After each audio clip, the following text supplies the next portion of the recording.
তো বন্ধুরা, এটা ছিল আমাদের বাড়ির গোপাল পুজো। দেখো, আমি একটা ছোট্ট আলপনা দিয়ে নিয়েছি আমাদের গোপু সোনা। একটা গোপু সোনা তো সিংহাসনে ঠাকুরের কাছে বসা থাকে, আর একজন গোপু সোনা আমার মেয়ে অরিত্রীর হাতে থাকে সব সময়। তো এখানে আমি একজন গোপু সোনাকেই বসিয়েছি।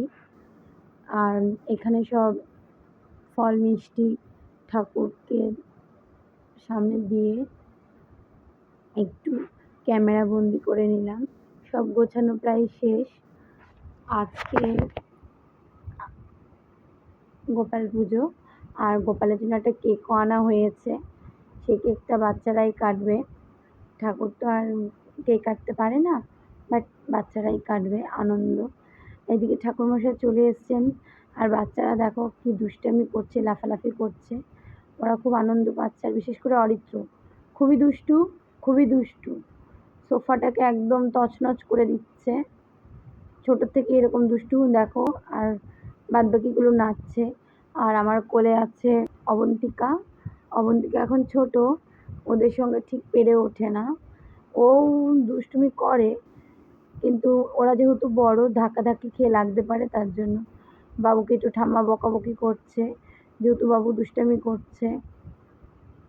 দুষ্টামি যে কী লেভেলের দুষ্টামি করে সে শুধু ভগবানই জানে কী লেভেলের দুষ্টামি করে। এইদিকে অঞ্জলি পর্ব শুরু হয়ে গেছে, সবাই এখন অঞ্জলি দেওয়ার জন্য বসে আছে।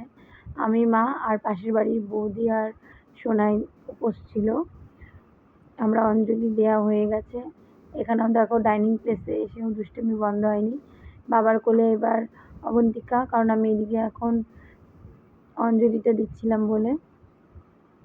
আর ভিডিওটা করছে ভাই, যেহেতু, আর নয়তো আমি ভিডিওটা করি অন্য সময়। দেখো দুষ্টামি কিন্তু কমছে না, অনবরত ওরা দুষ্টুমি করে যাচ্ছে। অরিত্রী যে পড়ে যেতে পারে সেদিকে ওদের মানে কোনো চিন্তা ভাবনা নেই। অঞ্জলি পর্ব আমাদের হয়ে গেছে, এখন আরতি পর্ব চলছে। এরপরে সবাই ঠাকুরের প্রদীপের তাপ নিয়ে নিল। এখন ঠাকুর মশাই কর্পূরটা ধরিয়ে নিলেন। কর্পূরটা দেওয়া, আর অরিত্র বারবার আসছে মানে ফুদি নিবানোর জন্য। বললাম না, চরন্ত লেভেলের দুষ্টামি করে। আর এবার পুজো হয়ে যাওয়ার পরে আমরা কেকটা কাটবো। ওরা কেক কাটার জন্য বসে রয়েছে, অনেকক্ষণ অপেক্ষা করছে কখন কেক কাটবে।